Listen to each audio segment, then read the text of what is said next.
열왕기상 22장 14절부터 28절까지 말씀입니다.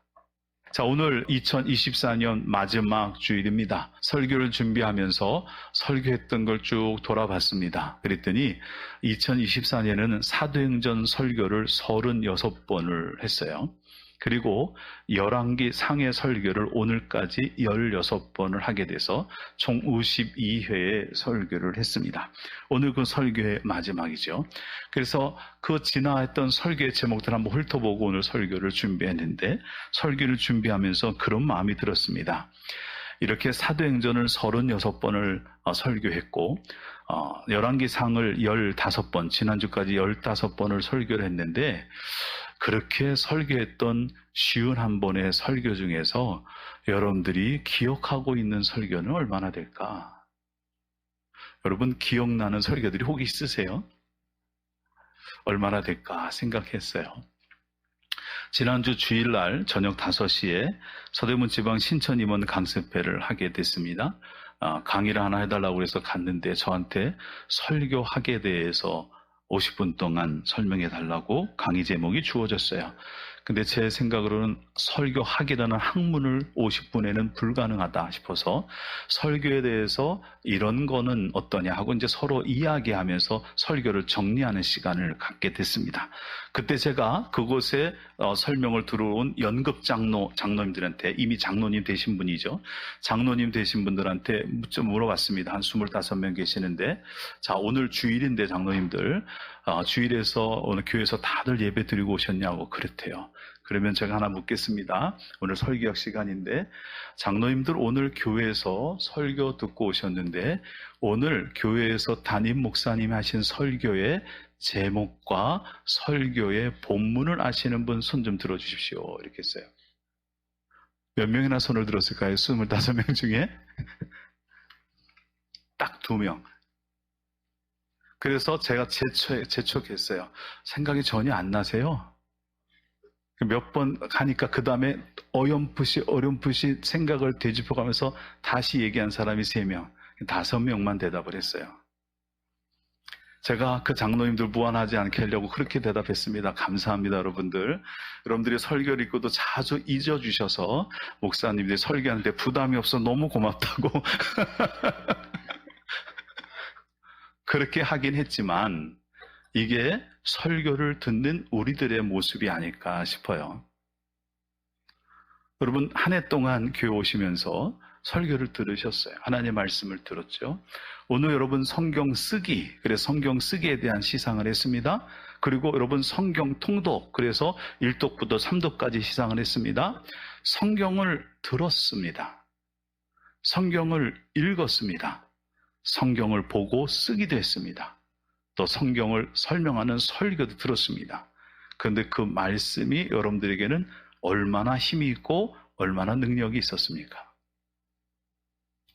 성경에는 하나님의 말씀은 살아있고 능력이 있다고 그랬어요. 하나님의 말씀은 창조의 능력이 있습니다. 없는 것을 있게 하실 만큼 무에서 유를 창조하는 능력이 있습니다. 하나님의 말씀은 운동력이 있다고 그랬습니다. 또 하나님의 말씀은 생명력이 있다고 그랬습니다. 죽은 자를 살리는 말씀이라는 거죠. 하나님의 말씀은 운동력이 있기 때문에 기적과 능력도 행하기도 합니다.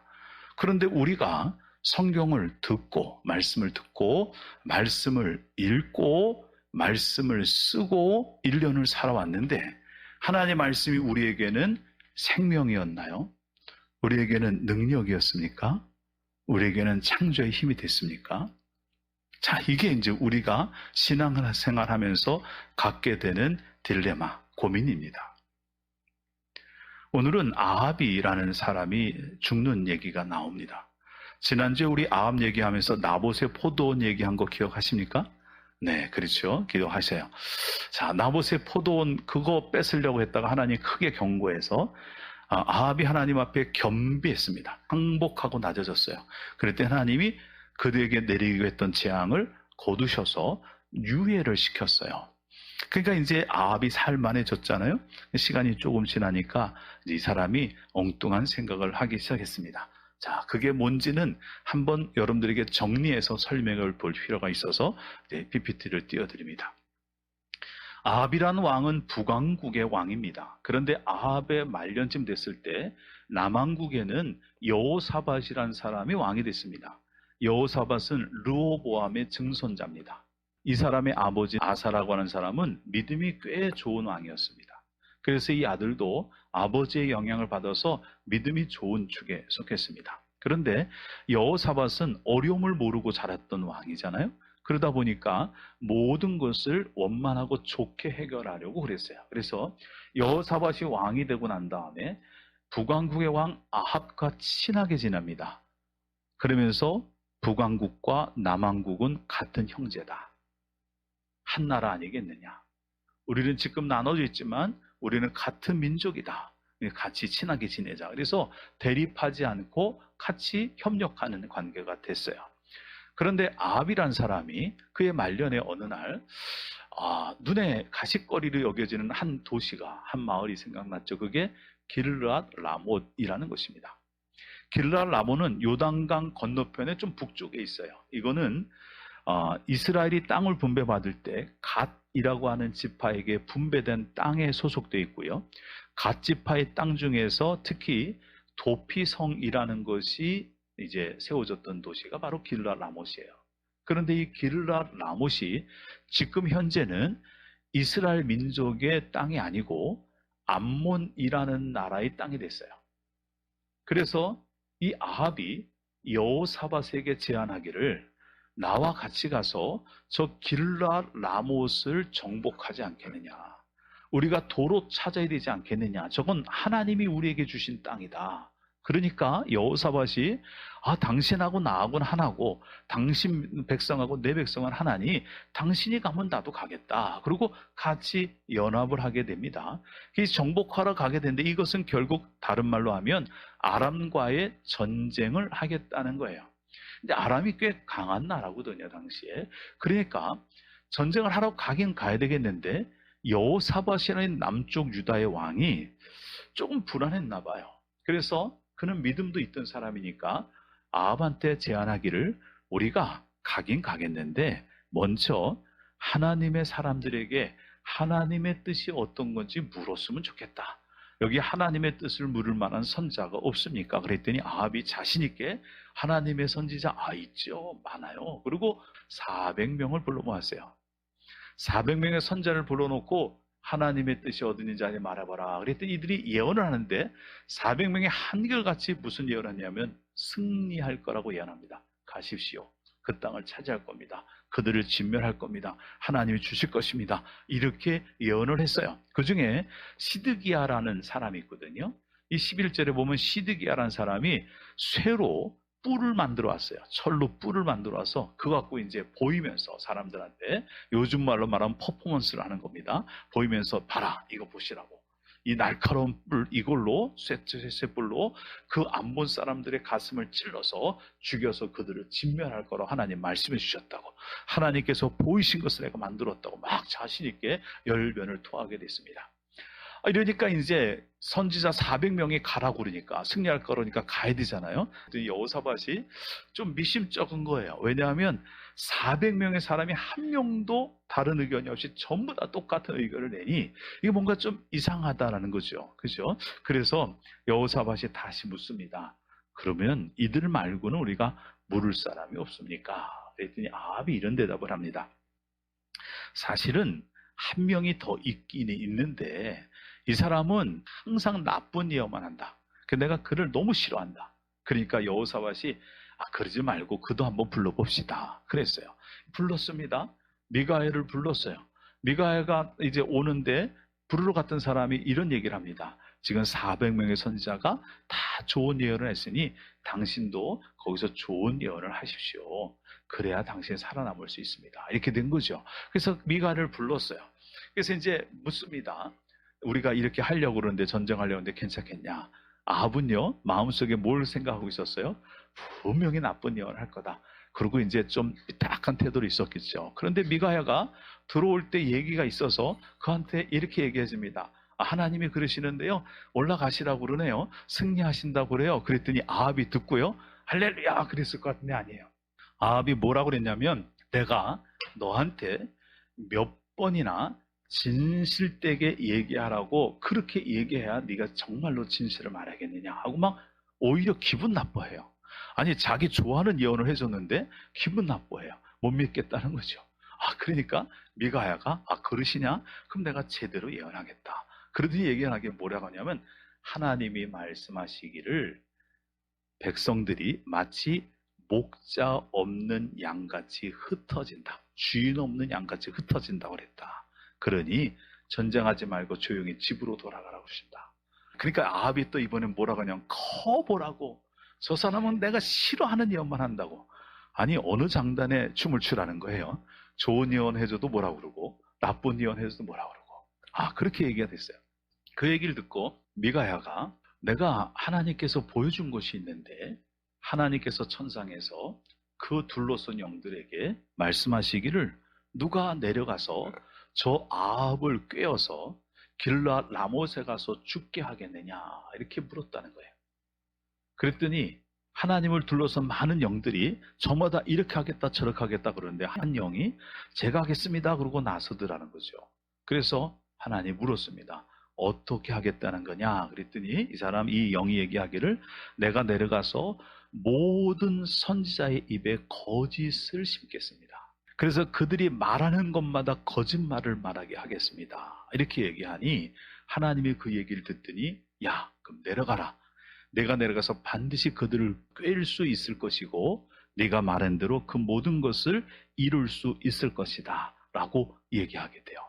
그래서 하나님의 보내신 영이 내려와서 모든 선자의 입에다가 거짓말을 심었다라고 하는 얘기를 미가야가 왕 앞에서 400명의 선자 앞에서 하는 거예요. 이 얘기를 듣고 시드기야라고는 아까 철불을 만들었던 선자가 나오더니 갑자기 하나님의 선자 미가야의 뺨을 내려쳤어요. 그래서 얘기하기를, 하나님의 영이 내게 있거늘 언제 너에게 말씀하셨느냐 하고 미가야가 거짓말을 예언한다고 난리쳤어요. 그랬더니 미가야가 그런 얘기를 하죠. 네가 골방에 들어가서 숨을 때가 되면 알게 될 거다. 이렇게 얘기했어요. 그러면서 미가야가 그때 했던 예언이 뭐냐 하면, 이 전쟁에 올라가면 하나님께서 반드시 아합 당신에게 화가 있을 것이라고 말씀하셨습니다. 이렇게 했어요. 자, 이쯤 되면 전쟁해야 됩니까? 말아야 됩니까? 여러분 같으면 하시겠어요? 예? 안 해야 되죠? 네. 그렇게 해요. 아니, 이렇게 얘기하면 안 해야 되잖아요. 그런데 이 얘기를 다 듣고 나서 아합이 어떻게 했냐면, 그거 보라고 하는 말마다 거짓말만 한다고, 나쁜 얘기만 한다고, 그 신하들한테 이 미가의 선자를 감옥에 가두어서 고생의 떡과 고생의 물을 먹이고 내가 도래할 때까지 그렇게 하라 그러는 거예요. 그러니까 미가야가, 당신이 편히 돌아올진대 하나님께서 이런 얘기를 나한테 말씀하지 않았을 겁니다 라고 얘기하고 그들은 전쟁에 나가게 돼요. 전쟁에 나가는데 아합이 들어보니까 기분이 나쁘잖아요. 그러니까 좀 찜찜한 거예요. 그래서 어떻게 하냐면, 여호사밧이라는 사람한테, 우리 둘이 나갔는데 둘 다 왕복 입고 나가면 좀 그렇지 않냐. 그러니까 왕복은 당신 입어라. 나는 일반 군사의 옷을 입고 나가겠다.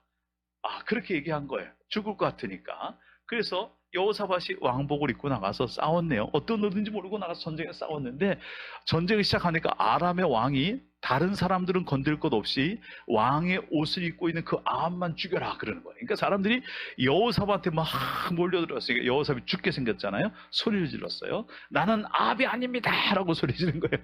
보니까 아합이 아니에요. 그 아합을 잡아라. 그러니까 아합이 어디 있는지 모르잖아요. 군사의 옷을 입었으니까. 근데 전쟁을 하는데, 그럼 아합은 어떻게 죽었을까요? 아람의 군대가 화살을 쐈어요. 근데 화살 중에 하나가 우연하게 갑옷과 갑옷 사이에 벌어진 솔기 속으로 들어와서 이 사람을 찌른 거야. 화살을 맞았어요. 화살 맞은 상태에서 아람의 군대가 하도 많으니 빠져나갈 수가 없어서 밤늦게까지 그 병거에서 싸움을 하면서 부상한 채로 그러고 있다가 결국은 과다출혈로 죽죠. 죽어요. 그리고 그 피가 흘렀던 병거는 가지고 와서 사마리아 성에 와서 그래서 물에다 사마리아 못에서 물을 씻었는데 그 물이 개들이 핥는 물이었어요. 그래서 하나님께서 나봇의 포도원으로 했던 그 경고의 말씀이 그대로 이어지게 됐죠. 이게 이제 결론이에요. 자, 그러면 이들을 모습을 보면서 우리 한번 생각해 보자고요. 오늘 이제 한 해 마지막인데 하나님이 말씀을 묵상할 때 우리에게 이런 질문을 주시는 것 같아요. 우리는 어떤 자세로 하나님의 말씀을 받느냐라는 거죠. 하나님의 말씀은 살아있고 능력이 있다고 그랬어요. 하나님의 말씀은 죽은 자도 살리는 말씀이고 없는 것도 있게 하는 말씀이라고, 하나님의 말씀의 능력은 귀신을 쫓아내기도 하고 병자를 고치는 능력도 있고, 하나님의 말씀은 등이 되고 빛이 된다고 했습니다. 하나님의 말씀은 따라 사는 자에게 축복이라고 말씀했어요. 그런데 하나님의 말씀이 그렇게 굉장히 좋은 면이 있는데 하나님의 말씀이 우리 안에 어떤 능력도 없고 어떤 운동력도 없고 어떤 힘도 없단 말이죠. 하나님의 말씀은 믿는 자에게 구원을 주는 하나님의 능력이고, 하나님의 말씀은 그 말씀을 읽다 보면 하나님의 말씀이 우리에게 교훈하고 책망하고 바르게 하고 의롭게 해서 하나님의 사람으로 온전하게 만들어서 선한 일을 할 수 있는 충분한 준비된 사람으로 만들어주는 게 하나님의 말씀이라고 성경을 쓰고 있는데, 우리가 하나님의 말씀을 읽었는데 우리가 안 변화된단 말이에요. 도대체 왜 이런 일이 벌어질까요? 그것은요, 하나님의 말씀이 능력이 없어서가 아니고 말씀을 받는 자의 태도 때문에 문제가 있는 거예요. 하나님의 말씀의 능력은 그 말씀을 받는 자의 몫이라는 거예요. 하나님의 말씀을 어떻게 받냐에 대해서 받는 사람에게 그것이 능력이 되고 생명이 되고 하나님의 축복이 되기도 하고, 하나님의 말씀을 어떻게 받느냐에 따라서 그 말씀은 무능력한 말씀, 아무 효과도 없는 말씀, 축복이 되지 않는 말씀도 될 수 있다는 거죠. 자, 그러면 우리가 하나님의 말씀을 들을 때 잘못 듣는 부분은 어떤 모습일까요? 오늘 말씀 오면 이런 것 생각할 수 있어요. 하나님의 말씀을 듣는 사람 중에 애초부터 들을 때 듣기 싫은 모습으로 듣는 사람이 있어요. 받고 싶지 않은 거예요. 이런 사람, 예수님이 말씀을 전해도 귀를 틀어막고 듣지 않습니다. 스데반이 설교를 하고 말씀을 전해도 귀를 틀어막고 소리 지르면서 소리 지르고 그만하라고 소리를 지릅니다. 말씀을 듣지 않아요. 이 사람은 말씀이 절대로 영향력을 미치지 못합니다. 마치 길가에 떨어져서 새가 쪼아먹는 것 같은 그런 사람이죠. 또 다른 사람이 있습니다. 말씀을 듣기는 들어요. 순순히 듣습니다. 듣는데 이 사람의 문제는 뭐냐 하면 들을 때 듣는 것을 자기가 판단을 해요. 이 말씀을 들을까 말까 자기가 판단해요. 말씀을 저울질해요. 이 말씀대로 살까 말까 저울질해요. 아합이 말씀을 들으면서, 여호사밧이 말씀을 들으면서 하나님의 심각한 말씀을 들었는데도 그 말씀을 듣고 이대로 할까 아니면 전쟁을 할까, 전쟁을 그만할까 아니면 나갈까, 이렇게 판단을 한다고요. 그래서 하나님의 말씀을 받고 나서도 그 말씀을 내가 판단하고 내가 저울질하게 되는 사람에게는 말씀이 어떤 영향도 없어요. 말씀이 살아있지 않습니다. 그럼 어떤 사람에게 말씀이 살아있을까요? 그 말씀을 내게 주시는 말씀으로 내가 아멘으로 받아들인 사람, 그 말씀을 정말 사모하는 마음으로 받는 사람, 그 말씀을 받을 때 하나님의 말씀을 받았던 베레아에 있는 교회들처럼 그 말씀을 간절한 마음으로 받고 그 말씀이 어떤 말씀인지 그러한가 아닌가 계속 상고하고 찾아보고 연구하며 그 말씀을 마음에 담는 사람, 이런 사람들에게 말씀의 역사가 나타나거든요. 베드로가 성령 받고 나서 설교를 했습니다. 일어나 설교를 했는데 그 설교의 내용은 이스라엘 사람들, 유다 백성들이 하나님을 떠나서 죄를 져서 구원받을 수 없어서 하나님께서 많은 선자들을 보냈지만 그들도 아무 효력이 없어서 하나님이 독생자 예수 그리스도를 보내셨는데 그 예수 그리스도도 유대인들이 십자가에 못 박혀 죽었다고, 그런데 하나님은 그를 다시 살리셨다고 하는 그런 얘기를 설교를 했어요. 그 얘기를 들었던 많은 사람들이 이렇게 고백을 합니다. 우리가 어찌할꼬, 이렇게 고백을 해요. 그런데 스데반이라는 사람이 사도행전 7장에서 또 설교를 합니다. 그 설교의 내용은 베드로가 했던 설교의 내용과 거의 비슷한 내용입니다. 내용의 흐름은 똑같은 흐름입니다. 똑같은 흐름을 말씀을 듣고 유대인들이 이제는 뭐라고 반응하냐면 이때 이렇게 반응합니다. 야, 우리가 어찌할꼬 이랬어요. 보세요. 베드로가 하는 설교를 듣고도 우리가 어찌할까 그랬고요. 스데반이 하는 설교 듣고도 우리가 어찌할까 그랬는데 그 어찌할까라고 하는 이 말에 숨겨진 의미는 달랐어요. 베드로가 한 설교의 말씀을 듣고는 그 말씀이 내게 하는 말이다. 나를 찌르는 말이다. 내가 죄를 졌구나. 내가 잘못했구나. 그럼 나는 어떻게 해야 되느냐. 이 의미의 어찌할 거였어요. 스데반이 설교를 한 얘기를 듣고는 우리가 어찌할 거 그것은요. 스데반이 한 설교가 듣기 싫다는 거예요. 스데반의 설교한 소리가 미친 소리를 한다는 거죠. 그러니까 이들이 어찌할 거 그러면서 우리가 저 허튼 소리하는 저놈을 어찌할까라고 하면서 스데반을 죽일 논의를 하는 게 그 어찌할 거였어요. 똑같은 얘기를 듣고도 그 말씀을 내 것으로 듣는 사람에게는 그 말씀이 나를 변화시키는데 똑같은 말씀을 듣고도 그 말씀을 내 것으로 받지 않은 사람, 말씀에 귀를 닫은 사람, 말씀을 판단해서 이게 맞냐 틀리냐 옳으냐 아니냐 이 말씀도 살까 말까 내가 좋을 줄 아는 사람에게는 그 어떤 말씀도 역사가 일어나지 않는다는 거예요. 여러분 1년 동안 하나님 말씀 어떻게 받아오셨습니까? 하나님 그걸 묻더라고요. 우리는 하나님 말씀을 어떻게 받느냐? 여러분 하나님 말씀을 들을 때 아멘으로 내 것으로 받습니까? 하나님 말씀을 들을 때 내가 그것을 실천하기 위해서 받습니까? 요한계시록 1장 3절 말씀 가서 보면 이렇게 써 있어요. 하나님의 말씀, 여기 기록된 이 말씀들을 읽고 듣고 지키는 자가 복이 있다고 그랬어요. 야고보서는 얘기하기를 하나님의 말씀은 듣기만 하고 실천하지 않는 사람은 마치 거울을 보고 자기 모습을 잃어버린 사람과 같다. 그래서 하나님의 말씀을 듣고 실천하지 않는 사람은 자기를 속이는 사람이라고 그랬거든요. 여러분 하나님의 말씀을 들을 때 내가 이 말씀대로 살아야지 하는 마음으로 듣습니까? 내가 이 말씀대로 지키고 내 말씀대로 붙잡고 내가 기도해야지 라고 하는 말씀으로 들을 때 그 말씀은 여러분들에게 역사가 나타날 거예요. 그러나 내가 그것을 내 것으로 받아들이지 않는 이상 내가 그것을 내 마음대로 저울질하고 판단하고 내가 지킬까 말까, 자, 내가 이대로 살까 말까 이것을 내가 판단한 사람에게는 말씀은 능력이 되지가 않습니다. 그게 성경이 우리에게 증거해주고 있는 겁니다. 가장 좋은 방법은 베레아 교인들처럼 날마다 간절한 마음으로 하나님의 말씀을 받고 그 말씀이 그러한가 아닌가를 상고하면서 그 말씀대로 사는 자세가 그것이 말씀의 능력이 됩니다. 말씀을 읽을 때 그 말씀을 마치 갓난아이가 어머니의 젖을 사모하듯이 하나님의 를 간절히 사모하는 마음으로 그 말씀을 대하는 자들에게 말씀의 역사가 나타나고요. 그 말씀을 듣고 읽고 끝나는 것이 아니라 그 말씀대로 지켜 살려고 애쓰는 사람에게 하나님의 역사가 나타나죠. 예수님이 이런 얘기를 했습니다. 너희가 마지막 날에 와서 얘기하기를 주여 주여 내가 주의 이름으로 선지자 노릇을 하였나이다. 주의 이름으로 귀신을 쫓아냈습니다. 주의 이름으로 많은 권능을 행했습니다라고 얘기한다 할지라도 내가 너희를 도무지 알지 못하노니 라고 얘기했어요. 왜 그랬을까요? 그들이 말씀을 듣고 그대로 살지 않았다는 거예요. 나의 뜻대로 행하는 자라야 라고 그랬어요.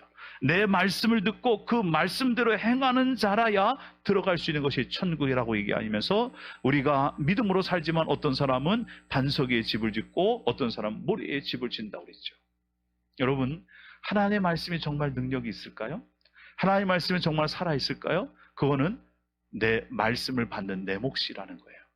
어떤 목사님이 아들이 있었습니다. 이 아들이 자라나면서 얼마나 말썽을 피우는지 게다가 망나인데 하여튼간 얼마나 뺀질인지 몰라요. 그래서 이 목사님이 때려도 보고 얼러도 보고 야단도 쳐보는데 아이가 바뀌질 않는 거예요. 그래서 어느 날 이 아이를 앉혀놓고 야 네가 하루에 성경을 한 장씩 읽으면 내가 한 장당 100원씩 줄게. 이런 거예요. 이 아이가 앉아 생각해보니까 10장 읽으면 얼마예요? 1,000원이에요. 20장 읽으면요? 2,000원이에요. 이 돈이 땡기는 거예요. 그래갖고 그 다음부터 성경을 읽기 시작을 했네요. 그래서 읽고 난 다음에 아버지가 들어가면 손 벌리고 돈 내세요. 돈 내세요. 몇 장 읽었는데 오늘 10장이요. 근데 어느 날은요. 그게 진짜인지 아닌지 모르지만 갔더니 100장 읽었다 그런 거예요. 얼마 줘야 돼요? 10,000원을 줘야 돼요. 그래서 목사님이 확인 안 하고 그냥 100 읽었다 그러니까 10,000원을 줬어요. 그래서 그 아이가 이제 성경 읽는 것이 돈 받는 재미로 읽기 시작하다가 나중에 어느 날 이 아이가 아버지한테 가서 아버지 이제는 돈 안 주셔도 돼요. 그러던 거예요. 그래서 왜? 성경 안 읽으려고? 아니에요. 이제는 안 받고 읽을게요. 그러더니 성경을 읽기 시작했어요. 그런데 놀라운 일이 벌어졌어요. 성경을 읽다가 그 성경에 좋아져서 성경에 푹 빠져서 읽기 시작하면서 이 아이가 바뀐 거예요. 야단을 쳐도 매질을 해도 아무리 해도 변화되지 않던 애가, 그렇게 말을 안 듣던 애가 하나님의 말씀을 읽기 시작하고 그 말씀이 들어가서 말씀이 자기 것이 되니까 아이가 바뀌기 시작한 거예요. 그리고 이 아이는 나중에 신학대학을 가고요. 미국으로 유학 가서 박사학위를 받고요. 지금은 한국에 들어와서 목회를 너무너무 멋지게 하는 아들이 됐어요. 말씀이 내 것이 돼야 되거든요. 미국의 유명한 부흥사 D.L. 무디라고 하는 이 목사님은 처음에 예수 믿고 변화받고 구원받고 난 다음에 내가 하나님을 이제 열심히 믿어보겠다 했습니다. 그런데 아무리 열심히 믿어도 자꾸만 자기가 쓰러지고 넘어지는 거예요. 옛날로 자꾸만 다시 돌아가요. 그래서 그러면 은혜 받으러 가면 되겠다 해서 은혜 받는 집회마다 부흥 집회, 무슨 철야 집회, 기도 집회 다니면서 은혜를 받았어요. 근데 은혜 받고 나도 그게 일주일을 못 가요. 그래서 스스로 좌절에 빠졌어요. 나는 양심에 화인 맞은 장가보다, 나는 구원받지 못한 장가보다 한참 낙심되어 있는데, 어느 날 우연하게 로마서를 읽었는데 로마서에 그런 말씀이 있었어요. 믿음은 어디서 나고요? 들음에서 나고, 들음은 하나님의 말씀으로 말미암니다. 그게 나온 거예요. 그래서 이거 봐라, 믿음이 들음에서 나는데 들음은 하나님의 말씀이면 결국 믿음은 말씀에서 나는구나. 그래서 그때부터 모디 목사님이 말씀을 읽기 시작했어요. 그리고 말씀을 하나님의 말씀으로 받아들이면서 그가 변화되기 시작하고 그의 삶이 하나님께 놀랍게 쓰임받는 목사님으로 변화됐죠. 한 해를 살아오셨습니다. 말씀도 많이 읽었죠. 말씀도 쓰셨어요. 설교도 많이 들으셨습니다. 그런데 그 말씀이 우리에게는 어떤 말씀이었습니까? 생명이었을까요? 능력이었을까요? 우리에게 빛이었을까요? 왜 우리는 똑같은 하나님의 말씀을 듣는데 그 말씀이 내게는 빛이 아니고, 내게 생명이 아니고, 진리가 아니고, 그 말씀이 내게는 어떤 능력도 없는 말씀이 될까요? 말씀은 축복이라고 그랬는데 왜 그 말씀을 읽었는데도 불구하고 축복은 내 안에 이루어지지 않습니까? 말씀을 받는 자의 몫이 없기 때문입니다. 여호사밧처럼, 아합처럼 말씀을 받으면 하나님의 말씀은 우리에게 길이 되지 않습니다. 하나님의 말씀을 들을 때는 아멘으로 받고 간절함으로 받고 그 말씀대로 살기로 받으셔야 될 줄로 믿습니다. 여러분의 삶의 말씀이 생명력 있는 말씀이 되시기를 주님의 이름으로 축원을 드립니다. 기도하겠습니다. 하나님, 살아있는 하나님의 말씀이 다른 사람이 아닌 내게도 이루어지도록 도와주시옵소서.